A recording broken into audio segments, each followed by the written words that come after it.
दोस्तों नमस्कार। कैसे हैं आप सभी? अरे जोश में है? क्या बात है? आधे लोग हैं, आधे लोग नहीं है क्या? सारे खुश हैं? जोश में है? चलिए दोस्तों, आज कुछ भी बताऊं मैं अपने बारे में, उससे पहले मैं सबसे पहले परमपिता परमेश्वर का धन्यवाद करना चाहता हूं कि मेरे को उन्होंने मनुष्य जाति में जन्म दिया। इसके लिए मैं उनका बहुत बहुत आभार प्रकट करता हूं, धन्यवाद करता हूं। Thank you. दूसरी बात दोस्तों, अपने माता पिता का धन्यवाद करता हूं कि जिन्होंने मेरे को इस धरती पे पैदा करने के बाद ऐसे संस्कार दिए कि मैं अच्छी चीजों को, अच्छे लोगों की संगत कर सकूं। मैं उनको बहुत बहुत धन्यवाद करता हूं। और दोस्तों, आज इस स्टेज पे, इस मंच पे बैठने के लिए, हम सारे लोगों को साक्षी बनने के लिए मैं सेफ शॉप कंपनी को सबसे पहले नमन करता हूं, धन्यवाद करता हूं ऐसी संस्था को जिसने हमको यहाँ पे सबको इकट्ठा किया। और दोस्तों, ऐसे अपने 5 महान विजनरी डायरेक्टर्स को बहुत बहुत धन्यवाद करना चाहता हूं। आप सभी से चाहता हूं जोरदार तालियां होनी चाहिए। थैंक यू कि आज हम सभी लोग एक छत के नीचे बैठे हैं। कहीं ना कहीं उनकी एक सोच, एक महान आत्माओं की सोच की वजह से हम यहाँ पे इकट्ठा है। उसके बाद दोस्तों, आज हम लोग एक माला में पिरोए हुए यहाँ पे अगर बैठे हैं, उसके लिए सबसे बड़ी ताकत कौन है? उसके लिए दोस्तों सबसे बड़ी ताकत एक एक करके हमारे सभी great mentor. Yes sir, no? क्योंकि दोस्तों ऐसे तो हम मार्केट में घूम रहे थे कहीं ना कहीं, आया ना, लेकिन आज यहाँ पर हम आए हैं, वो ताकत बने हैं, उसमें सबसे बड़ा श्रेय जाता है हमारे ग्रेट मेंटर्स को। मैं चाहता हूं दोस्तों, हमारे जितने भी मेंटर्स हैं सभी के लिए एक बार दिल से जोरदार धमाकेदार तालियां। थैंक यू दोस्तों। अपनी पीछे की जिंदगी के बारे में थोड़ा जरूर बताना चाहूंगा। आप लोगों ने डॉक्यूमेंट्री देखा, नाम रामजन्म है और रहने वाला आजमगढ़ का हूं। दोस्तों, बहुत ही बैकवर्ड इलाका के अंदर जो गांव रहता हूं, जहां ऊंची गोदाम और भी बैकवर्ड इलाका। दोस्तों, पढ़ाई लिखाई किया। पिताजी एक सब्जी का काम करते थे पहले दिल्ली के अंदर। उसके बाद आजमगढ़ में आ गए तो एक बढ़िया जगह मिल गई। आजमगढ़ की सब्जी मंडी में अपने पास एक परमानेंट दुकान मिल गई और जीवन जैसे तैसे करके चला था। मैं बड़ा बेटा था और पिताजी सन 80 में पढ़े लिखे आदमी थे। उस समय पढ़े लिखे थे, लेकिन जब हमारे को टाइम आया पढ़ाने के लिए तो समय थोड़ा बदल रहा था, महंगा हो रहा था, लेकिन पिताजी के पास इतना अच्छा बजट नहीं होता था। लेकिन उनकी इच्छाएं हमेशा थी कि पढ़ो, किसी भी तरीके से पढ़ना है, मेरे बच्चों को पढ़ाना है। क्योंकि मामू जी, मेरे को एक बात याद आती है कि जब मैं छोटा था, 10-11 साल का रहा होगा मुश्किल समय, मेरे गांव में सभी लोग मजदूरी करते थे। और मैं गलती से एक बार दोस्तों की संगत में मिट्टी फेंकने के लिए रोड बन रहा था कच्चा, मैं उसमें मिट्टी फेंकने में भी दोस्तों के साथ चला गया। किसी को बताया नहीं था, चला गया था। और जब आने के बाद पिताजी को पता चल चुका था, खाली दादी को ये बात पता थी। उन्होंने कहा चले जाओ, दोपहर तक, शाम को आएंगे मंडी से, तब तक दोपहर तक निपटा लेना, दोपहर के बाद नहीं जाना। मतलब पिताजी को नहीं पता चलना चाहिए और चले जाओ, आ भी जाना दोपहर तक। और ये बात पिताजी को पता चल गई थी। और दोस्तों, मैंने सुना मेरी माँ से और मेरी दादी से, पिताजी ने बहुत कड़े शब्दों में कहा था कि जो भी कुछ हो मैं कमाऊंगा लाके, लेकिन मेरे बच्चे कभी मजदूरी नहीं करेंगे। और दोस्तों, वो दिन है कि उस दिन से लेके आज तक हमने कभी मजदूरी के नाम पे तो नहीं सोचा, लेकिन जो आलम था, जो कमाई थी, जो इनकम थी, बहुत बड़ी सोच दिमाग में नहीं थी, कुछ ऐसा नहीं था। लेकिन फिर धन्यवाद करता हूं परमेश्वर का कि उन्होंने एक दिया एक शरीर दे दिया था बढ़िया, बस दोस्तों की संगत में चल रहा। पिताजी बोलते थे कि तुम पढ़ाई करो। मैं सोचता था पढ़ाई तो करूं, लेकिन मेरे पास तो कोई जुगाड़ नहीं है, कोई है नहीं, मेरा कोई रिश्तेदार सरकारी नौकरी में नहीं है, तो मैं ज्यादा पढ़ लिख के भी क्या करूंगा यार, कोई नौकरी तो दिलाने वाला है नहीं।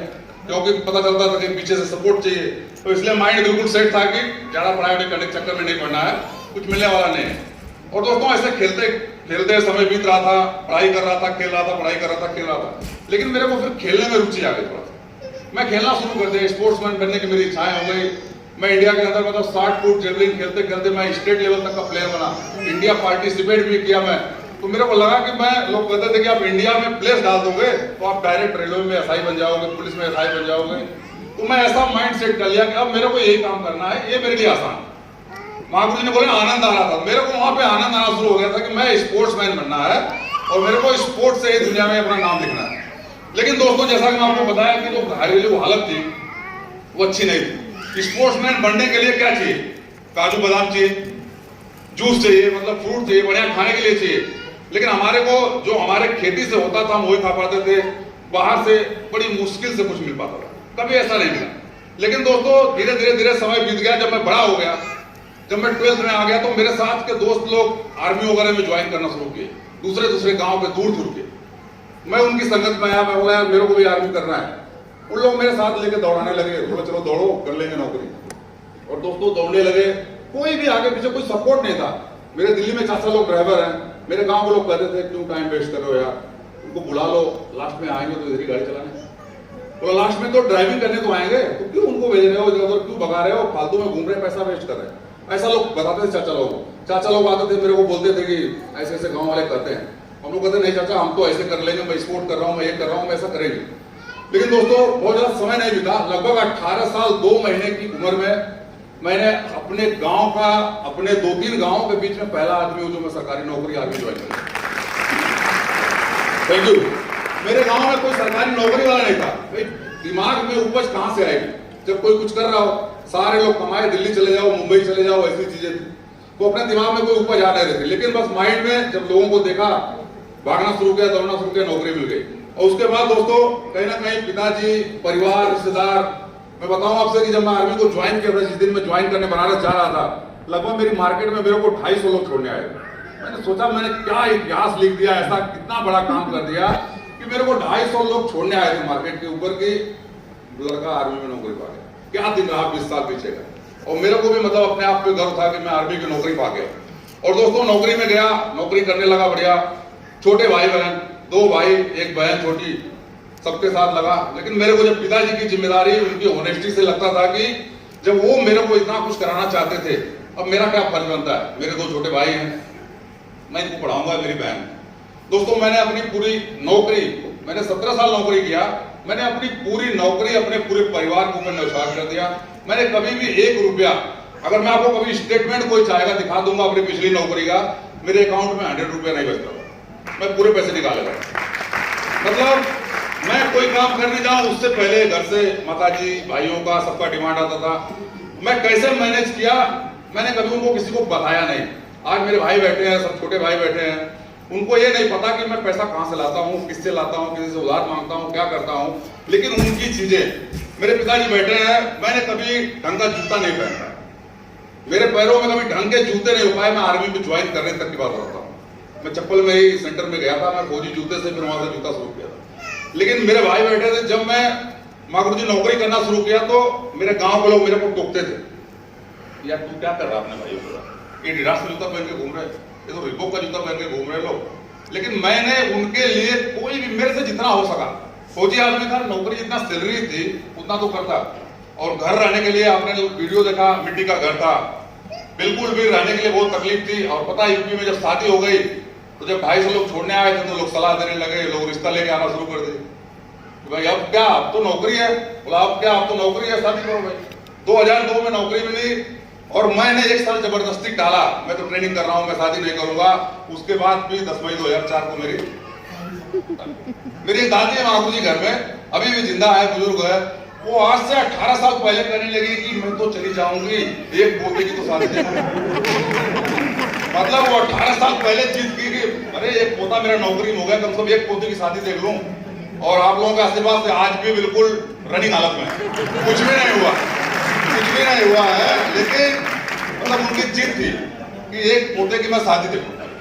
और मैं शादी वो खुद जाके, मैं तो लड़की उससे, हमारे वहां तो लड़की देखने का चलन था नहीं, पिताजी और वो लोग खुद जाके लड़की देख के आए गाजीपुर के अंदर और शादी कराते। बोला शादी हो गई भाई, मेरे को पता नहीं, डेट फिक्स हो गया, चिट्ठी लिख के भेज दिए, उसी में फोटो डाल लड़की का, बोला आ जाओ तुम्हारी शादी है 10 मई को। और उस समय मतलब बैंक में अकाउंट नहीं होता था, तो क्लर्क से जुगाड़ लगाया, अपनी हालत बहुत खराब थी कि 3 महीने का कम से कम पेमेंट, 2 महीना छुट्टी जाऊंगा, एक पिछले महीने का 3 महीने का पेमेंट दे दोगे तो मैं शादी करूंगा। और उस तरीके से मैनेज करके आया था, अपनी शादी किया था दोस्तों।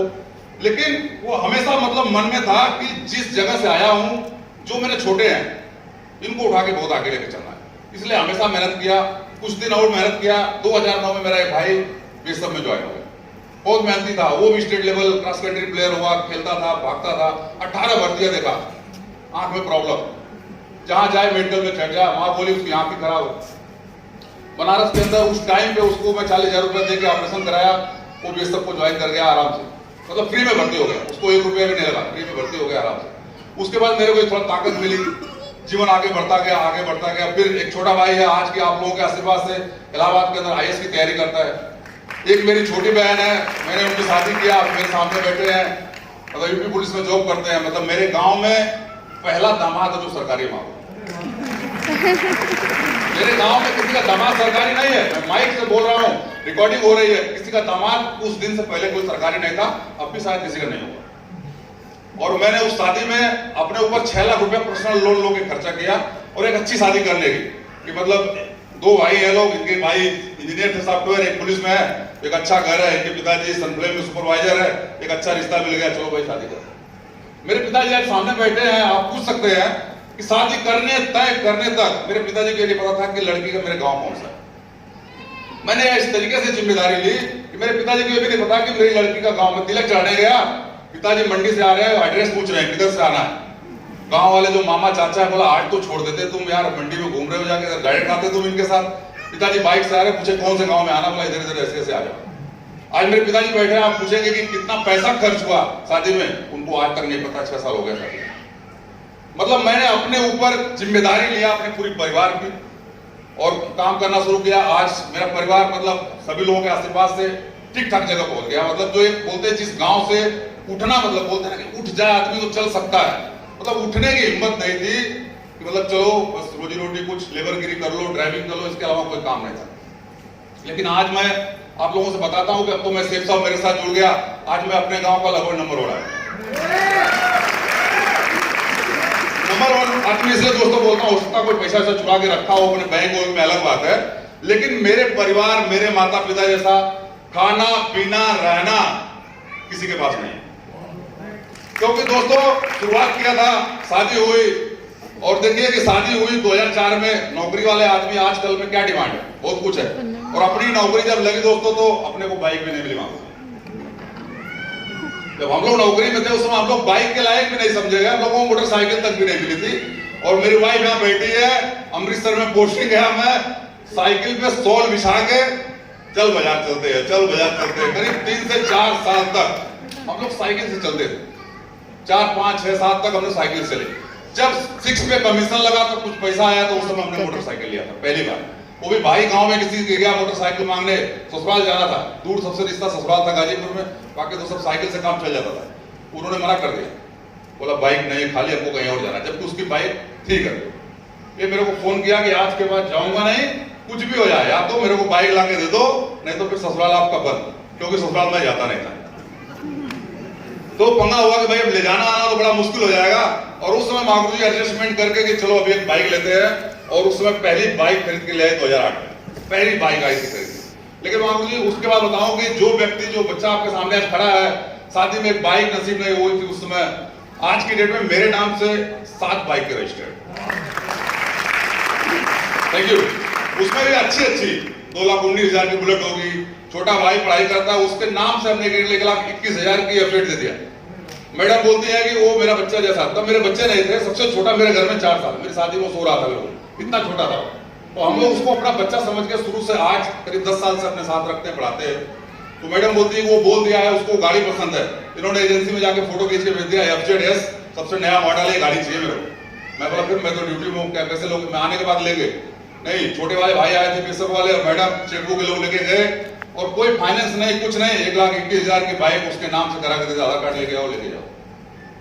जहां पे मतलब एक बाप, मेरे ससुर जी बैठे हैं, मतलब उस समय मैं नौकरी में था, मेरे को एक बाइक नहीं, लोग भाई लोग मेरे लोग, और मैं मतलब एक भाई होके, मतलब मैं आज कोई ताना नहीं मार रहा हूँ, लेकिन उन बातों को बता रहा हूँ कि मैं एक भाई होके आज अपने भाई को गिफ्ट देता हूँ कि तुम ले जाओ।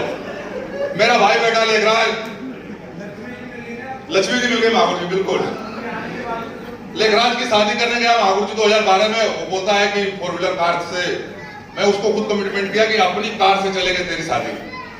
लेकिन जब सारा पूरा अरेंजमेंट हुआ, मैंने फिर अपना मकान भी बना लिया, सब कुछ, तो मामला खराब हो गया। मैं बोला यार भाई गाड़ी तो नहीं ले पाएंगे, बोला नहीं गाड़ी तो चाहिए थी, अपनी गाड़ी आपने बोला था। फिर गुरु जी मैं पंजाब में पोस्टिंग था, मैंने वहां से सेकेंड हैंड इंडिगो खरीदी और वहां से फिर चला के लेके आया घर, और फिर अपने भाई की शादी में अपनी कार में, मतलब मैं अपने भाई को, वाइफ को लेके आया, बोला अपनी कार हो। और आप लोगों के आशीर्वाद से उस दिन से आज तक मैं हर दिन आगे, और जिस दिन से मेरे साथ सेफ सब जुड़ गई, आज मेरी मैडम का शादी का सालगिरह था, बोली कि कार लेनी है, हमने कार सेलेक्ट किया ब्रिजा। मैं बोला गाड़ी मेरे मर्जी से रहेगी, कलर आप लोगों की मर्जी से रहेगा। तो मेरे बच्चे लोग सेलेक्ट किए ब्लू या रेड। उस समय हमने 10 मई को फिर टॉप मॉडल ब्रिजा कार अपने पास लेके आया। Thank you. लेकिन ये सब हुआ सेफ शॉप की वजह से। आज जो दुनिया चल रही है ये सारा कुछ सेफ शॉप की वजह से हो रहा दोस्तों। लेकिन सेफ शॉप का जीवन भी शुरू हुआ दोस्तों। मैं जरूर धन्यवाद करना चाहता हूं अपने ग्रेट मेंटर को। सबसे पहले मैं इंडिया के सबसे दमदार ब्रदर जोड़ी डीवी पाल महागुरु जी, आरवी पाल महागुरु जी का धन्यवाद करता हूं। दोस्तों आज जो जीवन में बातें आ रही है, जो चीजें अच्छा हो रही है, अब यहां से कहीं ना कहीं ये सिलसिला शुरू होता है कि ग्रेट मेंटर्स की मदद से मतलब ये बिजनेस मिला और मैं करना शुरू किया, धीरे धीरे काम करना शुरू किया।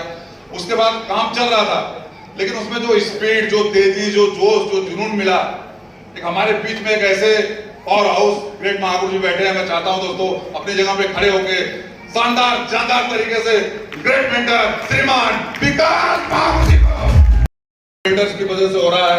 और दोस्तों इसी श्रृंखला में हमारे बीच में नाम क्या आपने सुना है अभी। मैं चाहता हूं कि इतनी कम उम्र में महागुरु जी ने इतनी उपलब्धियां, इतना नॉलेज, वीडियो यूट्यूब पे वीडियो सुन सुन के लोग डायमंड बन रहे हैं। और हम लोग दोस्तों इतने सौभाग्यशाली हैं कि हमारे बीच में ग्रेट मेंटर्स हैं। तालियां बनती है नहीं? तालियां बनती है कि नहीं? कहते हैं दोस्तों हमारे ग्रेट मेंटर श्रीमान जसबीर महागुरु जी के लिए जोरदार तालियां। दोस्तों मतलब एक लाइफ में हम सभी लोग कहते हैं कि सबसे बड़ा रोग क्या कहेंगे लोग, तो लोग तो हमेशा कहेंगे। मेरे को भी पहले लोग बोलते थे, जब मैं अपने घर के पीछे टीम बना के खींचता था तो गांव वाले बोलते थे कि साहब साला मिलिट्री में भर्ती हो जाएंगे क्या। ऐसे गांव वाले मेरे पीछे बोल के जाते थे, मैं सुन रहा हूं उनको और मेरे पीछे बोल के जाते थे कि इतना आसान है क्या, बोला सब मिलिट्री में चले जाएंगे क्या। हमने अपना काम किया और उनके आशीर्वाद से उनको भी धन्यवाद है कि हम मिलिट्री में ही चले गए। और दोस्तों जब सेफ शॉप में आए तब यहां पर भी लोगों ने खूब बोला, खुद आपको रीजन दिया। कुछ लोग इसी बात को बुरा मान जाते हैं या उसको गाली देकर बैठ जाते हैं, लेकिन दोस्तों मैंने उसी दिन कसम खाई। मैं जब टी ब्रेक पॉइंट पे चाय पीने जाता था तो लोग कहते थे कि कई लोगों को उसमें प्लान दिखाया था वेन्यू में ले आके, दोस्तों नमस्कार, उधर ही लोग कमेंट करना शुरू कर देते थे, दोस्तों नमस्कार, अबे हट जाओ, नमस्कार टीम आ गई है, इनको नाश्ता करने दो। मतलब कहीं भी लोग छोड़ते नहीं थे, टी ब्रेक पॉइंट पे बाथरूम जाने तक नहीं छोड़ते थे, लोग ऐसा हाल करते थे। लेकिन दोस्तों आप चाहते तो क्या उनकी बातों को सुनकर रुक जाते? रुकना चाहिए था? रुकना चाहिए था क्या? लेकिन दोस्तों रुके इसलिए नहीं कि कहीं ना कहीं हम लोग इन ग्रेट मेंटर्स, इन हस्तियों के टच में, ट्रेनिंग मीटिंग में लगातार बने रहे। दुनिया में कभी भी कोई ऐसी टाइम नहीं आया कि कोई ट्रेनिंग मीटिंग कोई मिस हो जाए। लोग कहते मैं नौकरी में हूं नहीं जा पाऊंगा। मेरे परिवार में सारे लोग बैठे हैं, कोई ऐसी मीटिंग मेरी मैडम बता दे कि मैंने मिस किया। दादी को कितना बार मारा होगा पता नहीं, दादी अभी भी 18 साल से जीवित है। दादाजी को लिख दिया, बोला ऐसा हो गया, कुछ ना कुछ लोग कहते छुट्टी नहीं मिलती है। मेरा प्लान ऐसा कभी नहीं होता था कि छुट्टी चाहिए मेरे को, नहीं, मेरा फंक्शन है, टिकट मेरा हो रखा है मेरे टाइमिंग से पहुंचने का, लास्ट दिन जाके बम फाड़ना है, भाई साहब ये फट गया, ऐसा हो गया, मेरे को अभी जाना है। मैं पहले से बताऊंगा तो मेरे को पता है, बताएगा 1 हफ्ते बाद जाना, 2 दिन में क्या उखड़ रहा है तू यार, 2 दिन बाद चले जाइयो। ऐसा फौज में बोलेंगे, बहुत 2 दिन रुक जाना है, 4 दिन रुक जा, जबकि 4 दिन में कोई लड़ाई थोड़ी लग रही, लेकिन वो बोलेगा 2 दिन रुक जा, 4 दिन रुक जा। लेकिन हमारे यहाँ अपना तरीका था कि हम उसी दिन जाके, ट्रेन जिस दिन है उस दिन बम फाड़ देंगे ऑफिस में, साहब मर गया लुट गया, अब भी जाना, किसी हालत में जाना है तो तू कैसे जाएगा, मैं कैसे भी चला जाऊंगा लेकिन चला जाऊंगा। मेरे को कोई वारंट नहीं चाहिए, कोई टिकट नहीं चाहिए, कुछ नहीं चाहिए। और मेरा टिकट तो 1 महीना पहले से कट, फंक्शन में अपना मैं आया था। कभी आज तक मेरे टीम के लोग बैठे हैं, कोई ऐसा लीडर बता दे कि मैंने बोला कि आज इस शहर में तुम्हारे आ रहा हूं, मेरी गाड़ी पंचर हो गई, भ्रष्ट हो गई, कुछ भी हुआ हो, लेकिन मैं उस ट्रेनिंग का